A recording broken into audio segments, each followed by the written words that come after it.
just a minute or so, so if you'll just hang on, we'll be right back with you.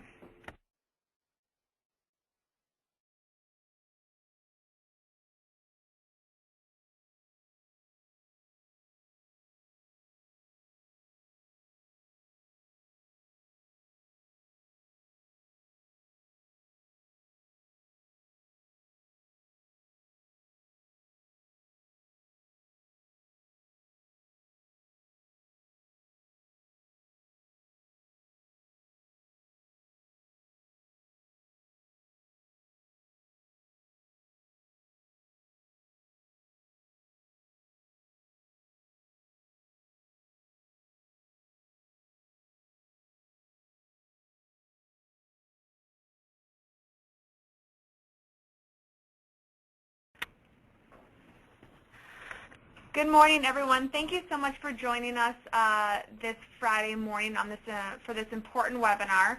Navigating open enrollment in Texas. We are going to be looking at the plans, a little overview of the problems, and then provide tools for assisters and navigators and community organizations.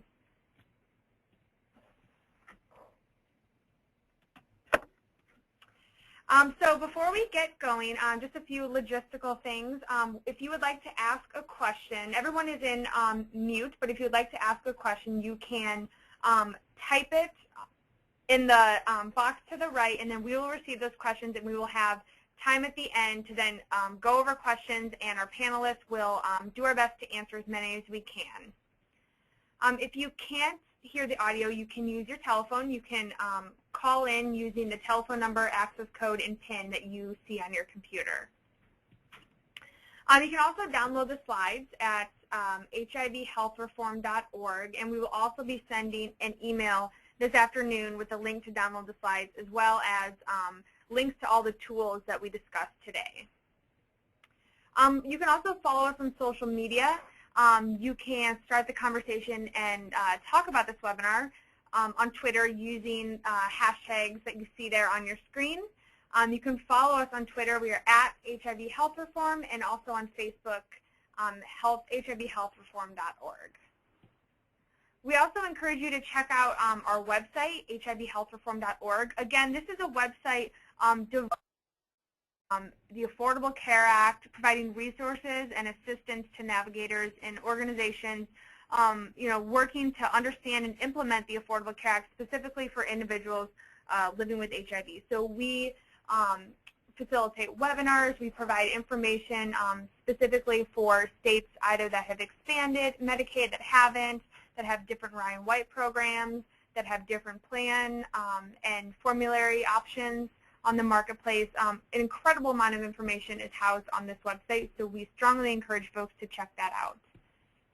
And lastly, we ask that people participate in our Speak Up project. So a team of national and state partners, along with us, the AIDS Foundation of Chicago, we've established Speak Up, which monitors, assesses, and documents implementation, successes, and also barriers to HIV care. So through Speak Up, we can see patterns of discrimination that need to be addressed in either specific states or nationwide, and we can advocate for change and report back to the community what we've done to then address that. And so to visit Speak Up and submit, again, a question, an issue, or a success that you've had, you can find that form on hivhealthreform.org/speakup. And again, this helps us understand what's going on both in your state, in your community, and again across the country, and helps us understand the landscape of what's happening and the issues that folks are having when working to enroll and then connect folks to care. So today's agenda, Januari Leo from Legacy Community Health Services will be speaking with us first about the sort of landscape in Texas. Carmel Schaefer will be from Harvard Center for Health Law and Policy Innovation at the Harvard Law School. We'll be talking to us about the Texas plan analysis, and then I will be finishing up just providing some resources from the Affordable Care Enrollment TA Center. So I'm going to hand it over to Januari at this time, who will be speaking to us a little bit about what's going on in Texas. All right, good morning, everybody, and thank you for taking the time to be on this webinar this morning. And thank you also to our hosts from both Chicago and Massachusetts for putting on this webinar and to address this really important topic. So my name is Januari Leo, and I am the Director of Public Affairs at Legacy Community Health Services in Houston, Texas. And I'm also a founding member of the Texas HIV/AIDS Coalition. So my job is to follow healthcare policy and break it down, make it a little bit more easy to understand, and then take action on those things. And one of the big things that I've been following for the past 4 years is the Affordable Care Act and everything that goes along with that, whether it's Medicaid expansion or whether it's the marketplace. And today we're going to be talking a lot about the marketplace. And I'm going to also speak to you a little bit about Medicaid expansion, because I would be a very poor advocate if I did not encourage you to get involved in our upcoming legislative session. And one of the big things that I want to talk about today is our Texas AIDS Drug Assistance Program. And you're probably thinking, you know, what does ADAP have to do with marketplace enrollment? Well, from an advocate's perspective, this is something that we've been working on for the past year. So in case you're not familiar with ADAP and what it does, it's a drug purchasing program that allows people living with HIV and AIDS to get their medications, HIV-specific medications, for either free or at a very, very reduced price. And this is a state-run program. Texas is currently one of 5 states that are not using their ADAP funds to purchase insurance. So what Texas's ADAP is doing right now is they're doing what ADAPs have done for a very long time now, and that's purchase insurance directly from the pharmaceutical companies at a very significant discount. So like I said, one of 5 states that is currently not using those monies to purchase insurance for people who are on the ADAP program. Alabama just recently developed their own program where they are purchasing insurance. North Carolina is very close to switching over to being able to do that, which will leave Texas as one of 4 states to not be using ADAP to purchase insurance. So what are some of the benefits to ADAP purchasing insurance for people living with HIV and AIDS? Well, the biggest benefit is going to be that you're going to get greater coverage. So instead of just getting your medications, you're going to be able to have primary care, specialty care, medications, you know, anything that goes along with somebody having insurance. You're going to have greater coverage. So whereas, you know, it might have only covered Truvada before, now if God forbid, you know, you have diabetes or something like that, then, you know, the insurance will be able to step in and take care of those things. And it would help with premium assistance. It would help with medication assistance still, with paying those co-pays and everything that goes along with that. You know, currently, a lot of this falls on our local Ryan White entities to do health insurance. We're doing this with our health insurance purchasing programs at a local level. So, you know, if ADAP steps in and decides to implement this program, whether it's a pilot or whether they decide to go all in on it, it could really take some pressure off of our local Ryan White entities. They'll still be doing insurance purchasing, but it may free up, you know, hopefully it could free up some of those funds where we could use it more on primary care. We could use it more on transportation or food bank or some of these things that we're really having to take a hard look at on a local level and saying, you know, Ryan White was established to take care of primary care.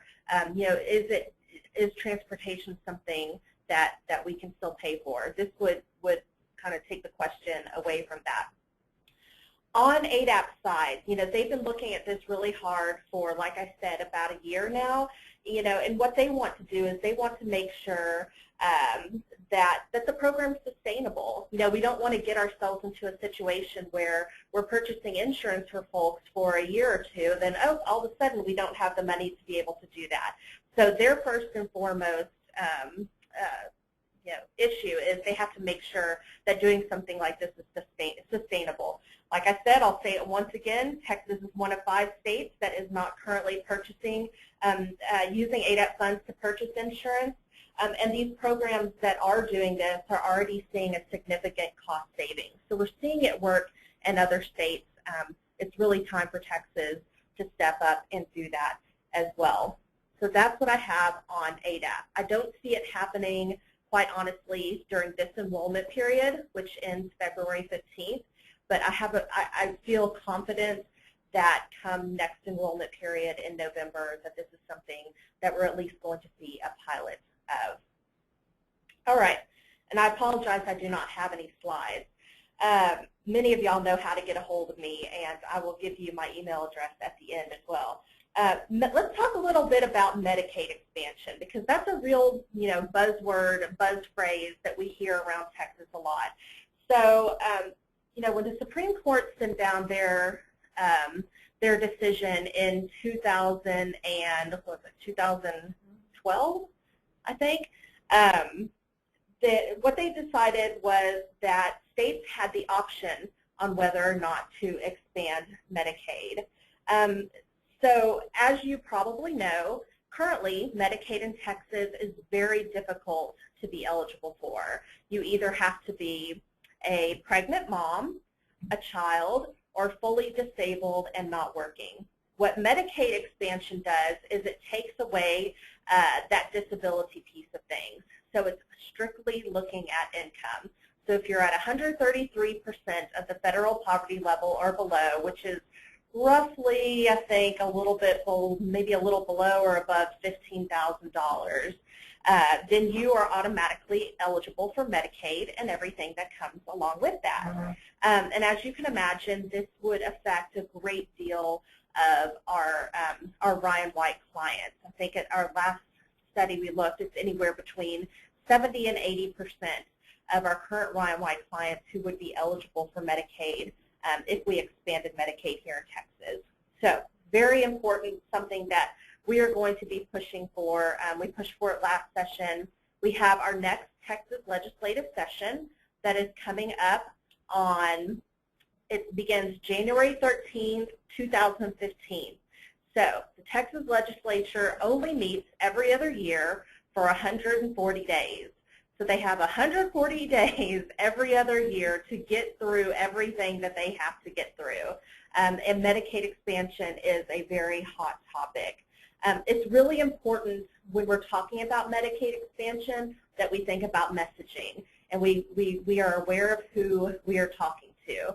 So, if we're talking to State Representative Jessica Farrar, who's a representative here in Houston area, very progressive, we can say Medicaid expansion all day to her, and she's going to be on board. But if we were talking to, I'm trying to think of somebody else, Jeff Leach, Representative Jeff Leach, who's out of the Dallas area, we don't want to say Medicaid expansion because that's going to be an automatic barrier to him. He's going to put up his guard. He's not going to want to talk to you anymore. So if you hear things like a Texas solution, if you hear Texas solution, then we're talking about Medicaid expansion. We're just trying to make the message a little bit more palatable. So how can you advocate for Medicaid expansion and anything, any bills or anything that come up, as they're filing bills right now that have to do with HIV and AIDS? Well, I have an opportunity for you. We have our upcoming Advocacy Day, our Texas HIV/AIDS Coalition Advocacy Day that is coming up on February 18th of next year. This is a statewide Advocacy Day. It's one day. We go from 10 to 5. We feed you, so we have breakfast, we have lunch. It's in Austin. We train you. I'm going to try to do some trainings ahead of that, but we will definitely be doing training once you're there as well. I do all the work. I match you up with your legislators and the folks that you need to visit with. I make sure that you have the information and that you feel comfortable going in there, and then you get to go into your legislators' offices and talk to them about HIV and AIDS and what that means to you. This is your opportunity to tell your story, whether you're somebody that's living with HIV or whether you're somebody who's working with people. You have the on-the-ground stories. You are the best advocate that we could possibly have to explain why these things are so important to our communities. So we have a Texas HIV/AIDS Coalition Facebook group. I highly suggest that you check that out. I have the invitation on there. I will make sure I share it at the top today. And it's also just a really good place. We post news and events and things that are going on nationally and around Texas as well. If you have not received an invitation from me, you will be receiving one very soon. If you need to get a hold of me, you can email me at jleo@legacycommunityhealth.org. And if you're somebody who wants to organize a group, because what could be the most difficult thing is getting people there, because transportation in all things is an obstacle and a barrier, then please email me, and I would love to talk to you more about how we can make this happen. So now I think I'm going to turn it back. I'm going to turn it over to Carmel.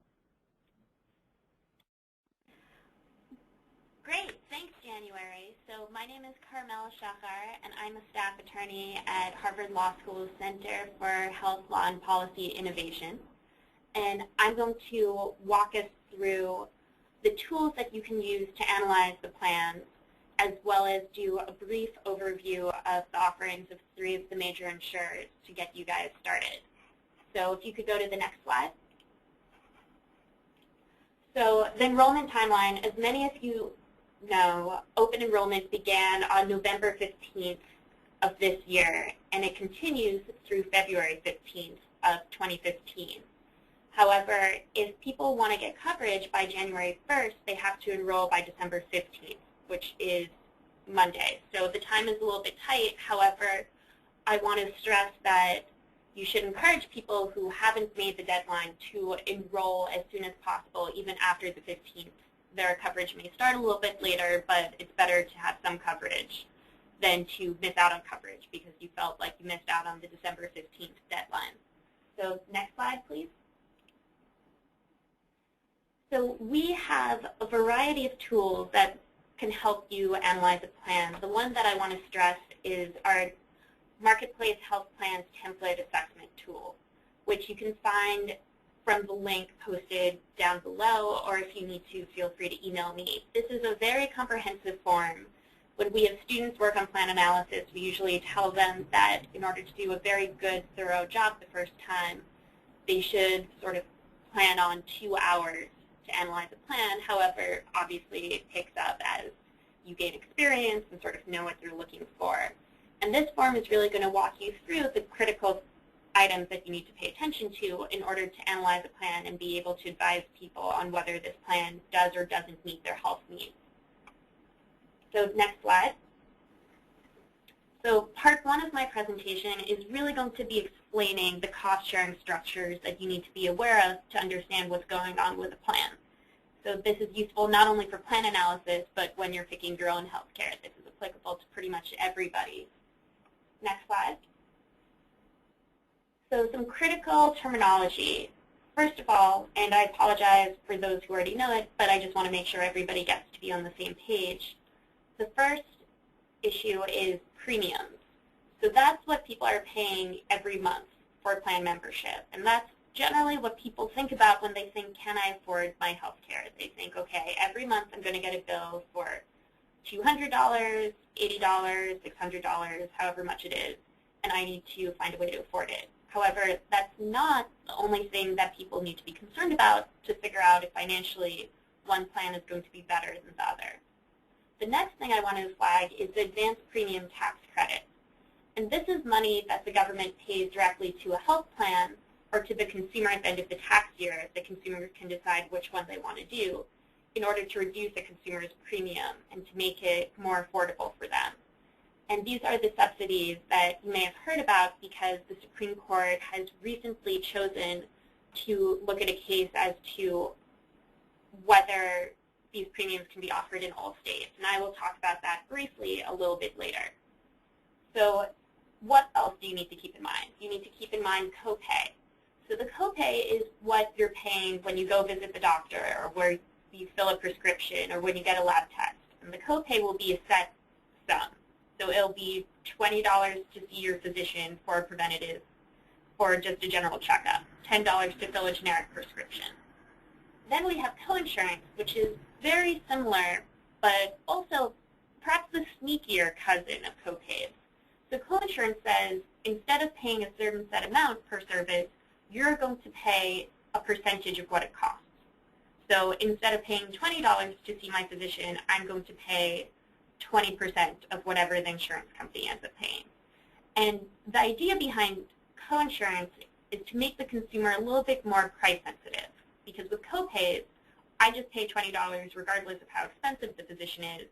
I don't care. I'm not going to be budget conscious. With coinsurance, I'm exposed to a little bit of that risk, so the idea is I might think twice before going for a name brand prescription when I could get a generic.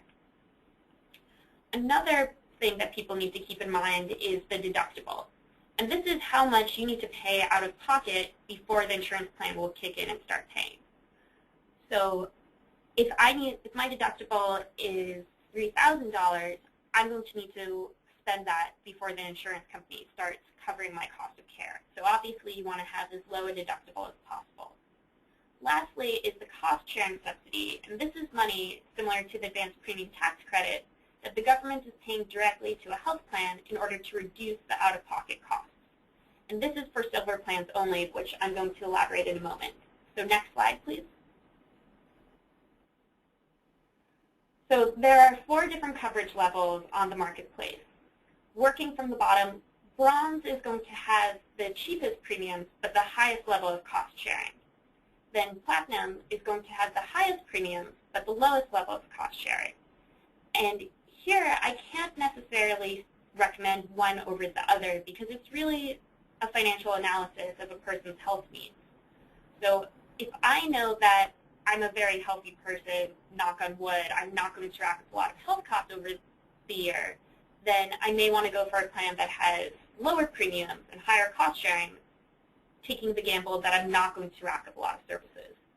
If I know that I have some serious health issues that are going to be very expensive, I may want to go for a plan that has a higher premium but a lower cost sharing because I'm going to be using these services a lot.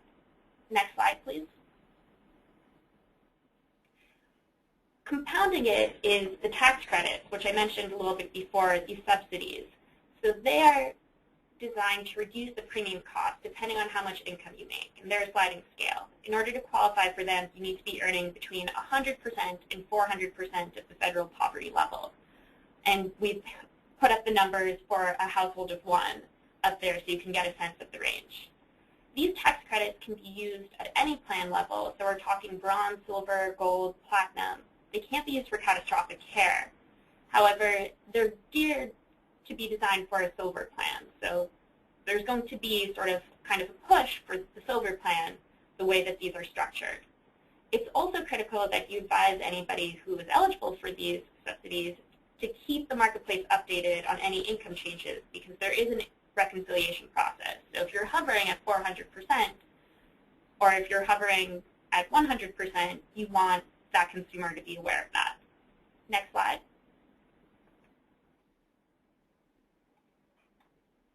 Sorry, next slide, please. So I'm going to walk you through an example. We have John here. He earns about $16,000 per year, so he's at 140% of federal poverty level. He's expected to pay about 4% of his income for premiums, which is going to work out to be about $53 a month. Now, the subsidies are pegged to the second cheapest silver plan on the marketplace. So let's say that costs about $500 per month. So the subsidy would cover all of that premium except for the $53 that he's expected to pay. So the subsidy is going to cover, in his case, $447 per month. He can either get this as a tax refund or have it paid for him directly to the plan at each month. Which of those 2 options is better depends sort of on where that consumer is, how reliable they are, how much they can pay out of pocket and then wait for the refund at the end of the year. So that's a personal choice.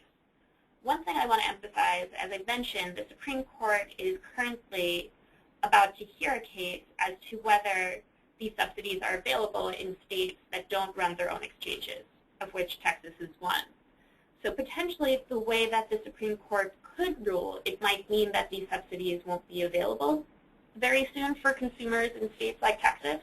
However, I want to say that should not deter you from enrolling people in plans through the marketplace and enrolling people in the subsidies, because we don't know how the Supreme Court is going to come out. It may be that they'll uphold these subsidies. And we also don't know how the IRS would handle a negative ruling. We think it's highly unlikely that they would ask for the money back from the subsidies. So please don't consider the uncertainty of what's going to happen with it to be a barrier. We want people to enroll. We want people to enroll in affordable coverage. So let's get them into it and deal with the Supreme Court case as it comes. Next slide, please. So then we have the cost-sharing subsidies, and these are available for people whose income is between 100 and 250% of FPL. So it's a smaller range than for the subsidies, and they have to choose a silver plan. So that's very important. It may be that somebody is eligible for this and they would have otherwise gone for a bronze or for a gold plan. You should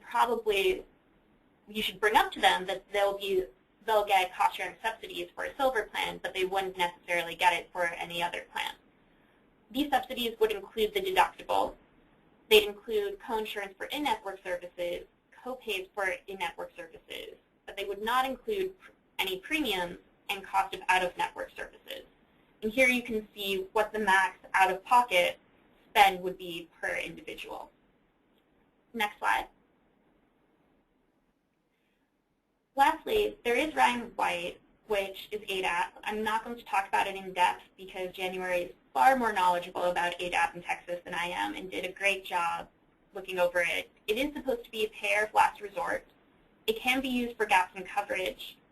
There are some pretty strict income limits. I believe it's 200% of FPL and some other qualifications. So keep that on your radar, but it's certainly better for an individual to be enrolled in Marketplace plan and have full health care coverage than be enrolled through a Ryan White program like ADAP, which really is only targeted to HIV, because we want to make sure that people are getting care and coverage for all of their health needs, not just for their HIV.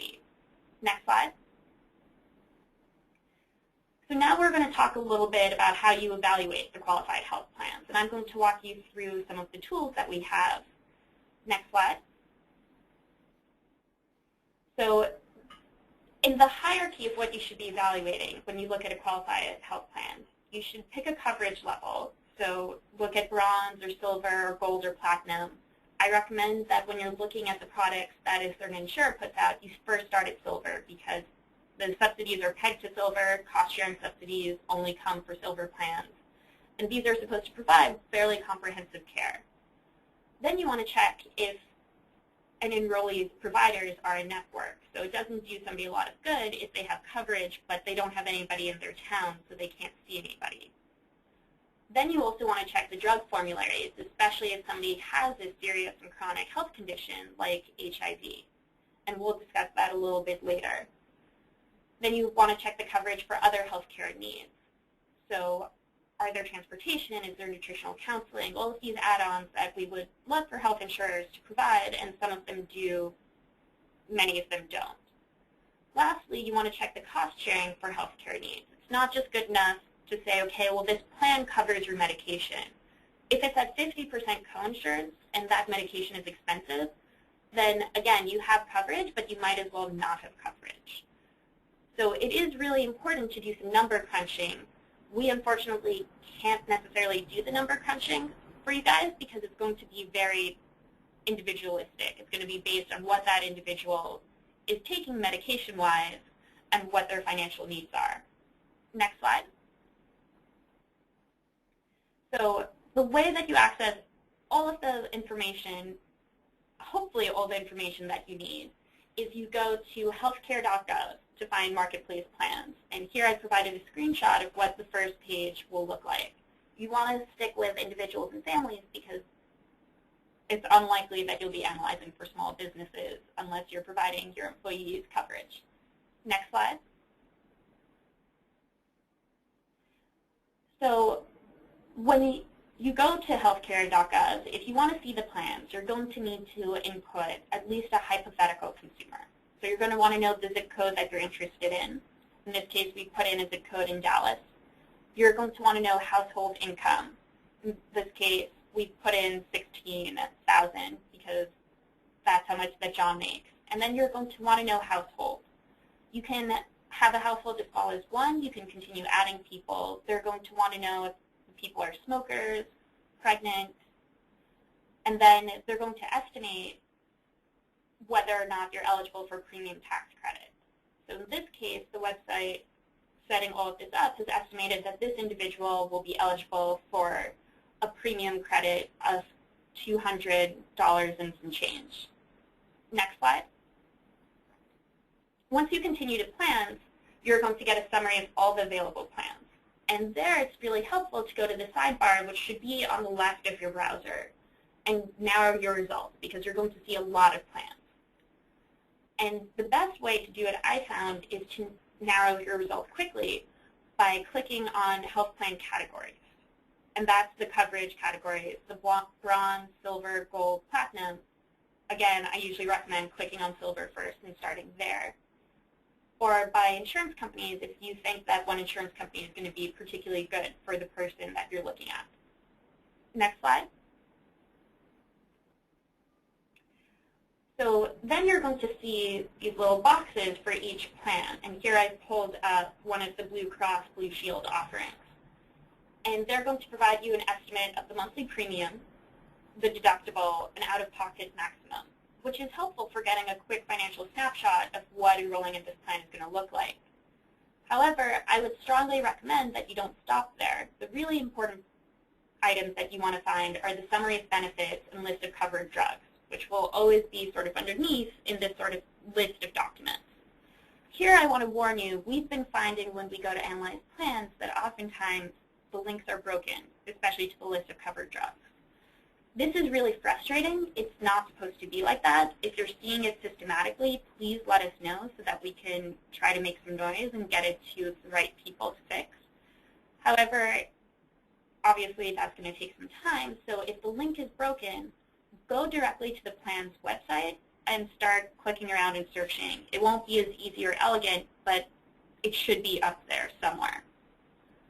Next slide. So first, let's talk about the summary of benefits. So this is a standardized document, which is great. It's pretty easily readable. You can compare it pretty easily. I wish everything was this standardized nice. It's going to provide a limited summary of the benefits that the plan will offer. It includes cost-sharing rules, referral requirements, exclusions, pharmacy tiers. And so I would say this is a great place to start. And this is going to give you a lot of information to help fill out the plan assessment tool that we discussed previously. Next slide. The list of covered drugs or plan formulary is not standardized. So that's going to be a much, much bigger headache because each plan is going to have a different way of doing it. It's going to ideally provide you information regarding usage limits. So do you need prior authorization? Are there quantity limits? As well as tiering.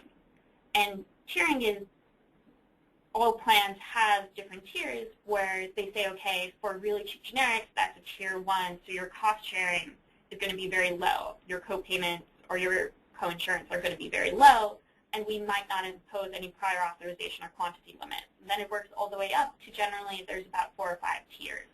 And there might even be one called the specialty tier, which has the highest cost sharing and the most restrictions.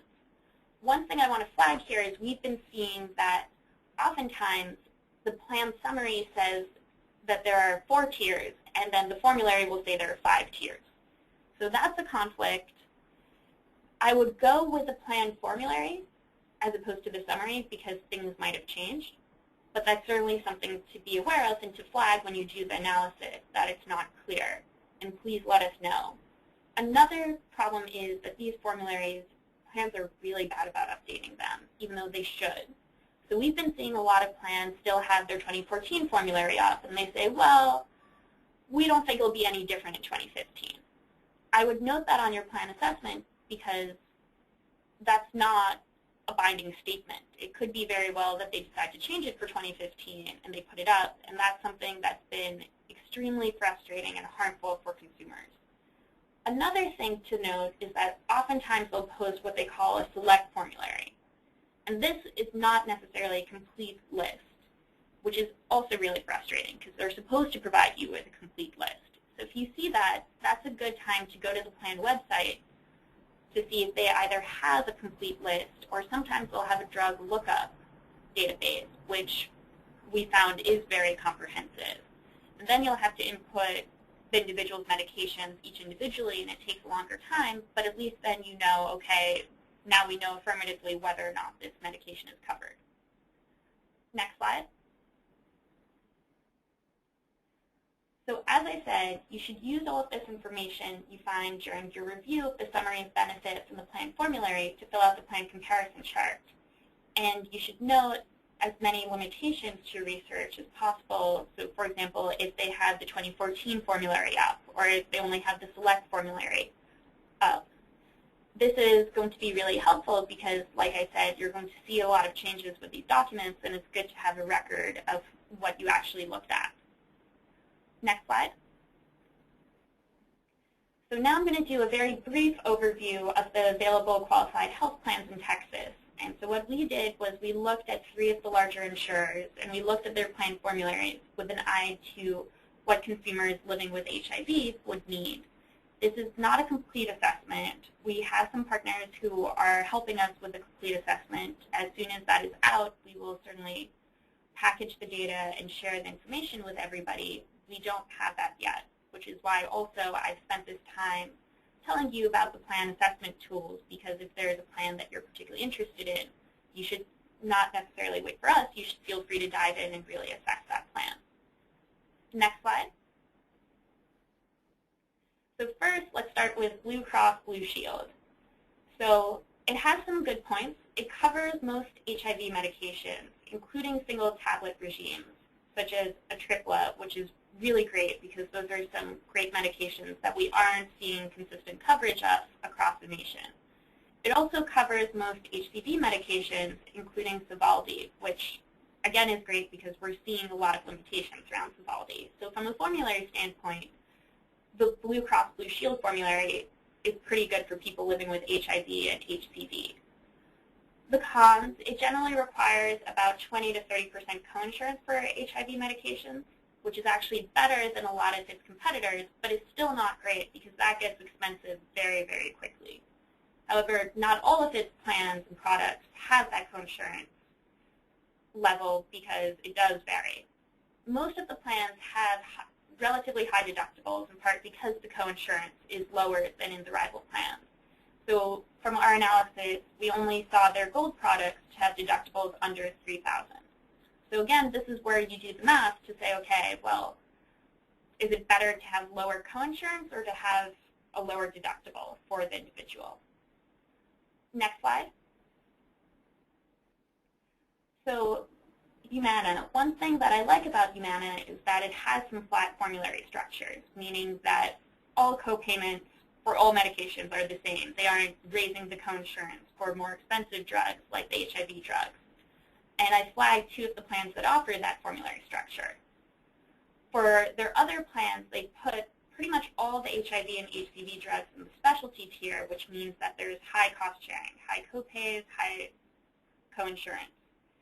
In fact, we're generally seeing about 50% coinsurance for these medications, making it more expensive for a Humana enrollee to get the same medications as it would for somebody in Blue Cross Blue Shield who's only paying 20 to 30%. The flat plans, which are great in that you're not paying more for specialty medications like the HIV drugs, have very high deductibles. So again, you're going to need to sit there and calculate out, do we want to know that we'll have to cover at least X amount this year, or do we want to take the risk and go for higher coinsurance? Next slide. So Cigna. Cigna I didn't find a ton to like, although again I stress that which plan works for which individual is very individualistic and can really vary, so don't necessarily not consider them. But we saw their formulary missed a variety of HIV-related medications, which isn't great. And for the HPV drugs, they weren't listed, which, you know, in an ideal world would mean, okay, you just didn't include them in the formulary you put out there, but you do cover them. But when you don't see a drug listed, you should really assume it's not covered. Most of the other drugs are at 40% coinsurance, which is better than Humana, but not as good as Blue Cross Blue Shield. So that's something to keep in mind. Next slide. So next steps after this webinar. As I mentioned, we're hoping to put out a fuller analysis of the plans offered in Texas. This will cover more plans and more insurers. It'll analyze in depth the deductibles, premiums, co-payments, and coverage for other services and medications, because really what we did here to prepare for the webinar with the tight timeline was just do a formulary analysis. Please feel free to contact me with further questions, how we can help support you in your efforts to enroll people. As I said before, the deadline to get coverage by New Year's is Monday, but the deadline to get coverage for sometime in 2015 is February 15th, so there's still a lot of time to do a plan assessment and to find the right plan for individuals. And it's much better to get them enrolled in a plan, even if it doesn't cover all of 2015, than it is to say, well, we missed December 15th, so oh well. And now I will turn it back over to Molly. Great, thank you so much. Januari and Carmel, you have both provided excellent, very helpful information. I want to encourage attendees to please ask questions. If you have anything that you would like clarification on or any points that you would like to be expanded upon, please do ask us, and we will get to those at the end of our webinar. So I'm just going to quickly go over some helpful enrollment and plan analysis tools put together by the Ryan White Affordable Care Enrollment TA Center.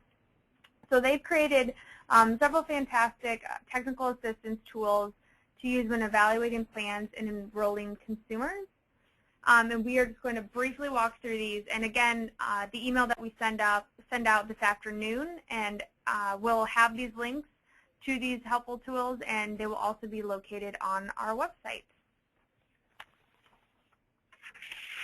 So the first is a very helpful sort of overview of the steps. You'll see steps 1 through 7 when enrolling individuals, both filling in applications, submitting the application, and then also finishing with the step of staying enrolled, which is a very important component of the enrollment process. It's obviously very important that you get enrolled and have a health care plan, but then staying enrolled and maintaining that health insurance is equally important. So as you see, all of those steps are hyperlinked to fact sheets and helpful resources that are specific to each step. Next, we have an eligibility decision tree, helping folks determine what services they qualify for, whether it's Marketplace or Medicaid, and then how Ryan White then coordinates with both of those. And so I know that Texas has not expanded Medicaid, but I do think it's helpful to walk through this with clients to help them understand also why they're enrolling into what their options are and why they're enrolling into what they are.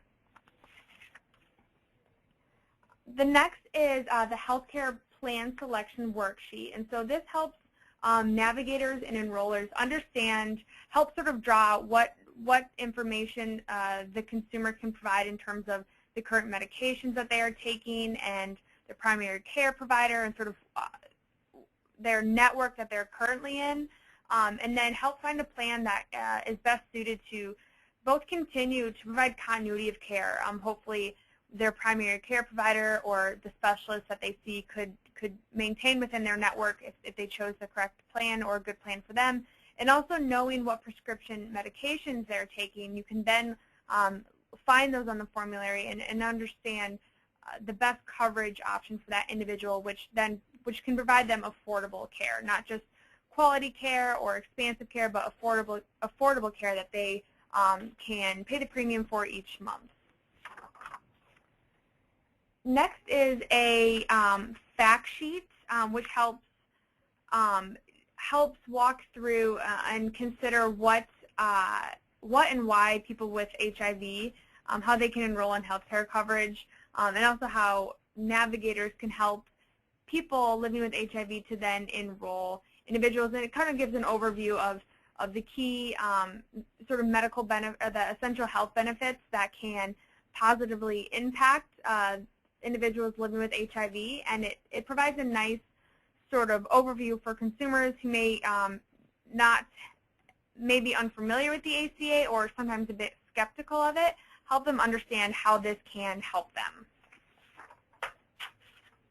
And next is a sort of a script, if you will, for navigators helping enroll individuals into healthcare. And it lists some common questions that we've found people often have when going through the enrollment process, and then sort of suggestions for navigators as to how to answer those questions or speak to these issues. Obviously, this is not, we don't encourage folks to follow this as a script, but it does provide a nice general outline and sort of framework in terms of having those conversations with consumers and helping all parties involved understand what the best plan for individuals will be, and also services through Ryan White and how those two programs coordinate. So this is in English, and the next slide you will see is that this communication and suggested responses is also provided in Spanish. Last is a really helpful guide, sort of a dictionary, if you will, plain language, quick reference guide for all of the sometimes very complicated terms that are used in terms of often used in the conversations that navigators have with consumers. And so even on this webinar, I'm sure that even things like ACA or ADAP, those are acronyms for long and sometimes complicated words, and I think it's really important to consider when working with consumers that it's important to provide the full words in that acronym, and also then provide a little description or context as to what you're speaking about. And so this is a very helpful guide, and it is also, as we'll see on the next slide, available in Spanish. And then the last slide that I have is just a nice fact sheet in terms of special enrollment periods. So once the open enrollment period closes, individuals will still have the opportunity to enroll into plans on the marketplace if they have a life qualifying event, and then that will trigger a special enrollment period. So what these qualifying life events are: getting married, having a baby, having a decrease in your income or an increase in your income, and also death or divorce or legal separation from a spouse. All of these events that someone may incur in their life then triggers a special enrollment period. They can either they might drop down and be eligible for Medicaid if you do live in a state with Medicaid expansion, or you then might be bumped up and then have the option then to enroll into a plan on the private marketplace. So with that, again, you can find all of this information on their website, targethiv.org/ACE, and again, we'll be sending out the links to the information this afternoon. And lastly, again, please submit your questions, and we will get to them in the next probably 15 minutes. If you have, again, any sort of clarifying questions or issues that you would like us to expand upon, please do let us know.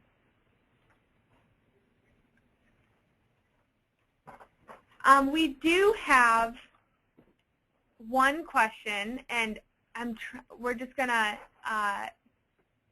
narrow this down a bit. So the question is, if a local HIV clinic is recommending that its patients take the Bronze Humana HMO plan even when that patient is eligible for cost-sharing reductions. Their rationale is that the patient can qualify for help paying for prescriptions on the Bronze plan, and that they will be denied access to specialty drugs with coinsurance on the Silver plan. They have said that the Silver plan does more harm than good because it excludes patients from other programs that help to pay for prescriptions. The question then is, what programs are people excluded from by having coinsurance on a Silver plan versus a Bronze plan? Carmel, I might kick it over to you if you can. That is a pretty specific question, but if you have any input, would you mind sharing that? And if not, we can absolutely get back to this question and reach out specifically to the person who asked this. Carmel, do you have anything to add to this or speak to this? So I think, Molly, this is going to be a question that maybe Januari and Sandra, who has more of knowledge of Texas plans, might be able to help with, because to the best of my knowledge, being on a Silver plan should not disqualify you from any sort of assistance programs. In fact, it should be a better plan because it would have, you'd be able to qualify for the cost-sharing subsidies if you were within the right income levels. So without knowing more about the specifics of the Texas scene, I can't think of any reason off the top of my head why a Bronze plan would be superior to a Silver plan. And this is Sandra Longoria from Legacy, and I'm going to chime in on that because I have to agree.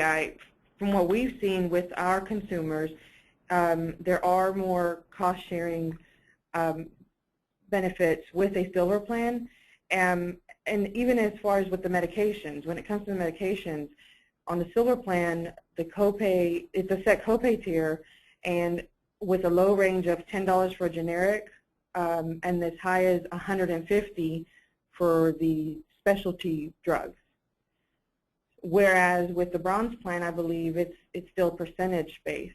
So our experience with the Bronze versus the Silver is the Silver would have to be the better choice.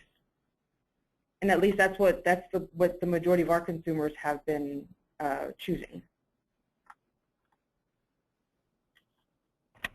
Great, thank you so much. At this time, we don't have any more questions. I'm going to ask if Januari or Carmel would like to offer any sort of closing comments or offer up again their contact information.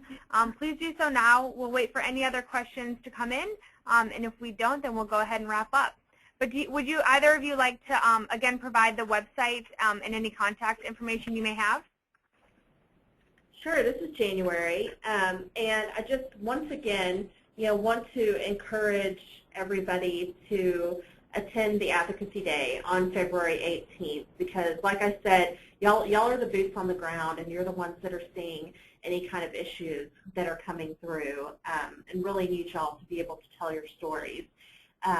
Email address is jleo@legacycommunityhealth.org, and we also have our Facebook group, which is the Texas HIV/AIDS Coalition. And then we also have a Legacy Takes Action Facebook page as well, which covers broader issues than just HIV, but we tried to focus on advocacy actions. Yeah, and I will say, so my email address is in the PowerPoint presentation, which I believe will be posted. It's cshar@law.harvard.edu. It's kind of a tricky last name to spell, but if you Google Chilpy and my first name, Carmel, C-A-R-M-E-L, which is a bit of an easier name to spell, you'll find the Center for Health Law and Policy Innovation website, and my email is available there.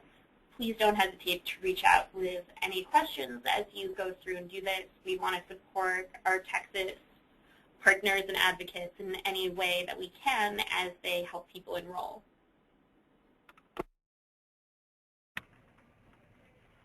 Great, thank you so much.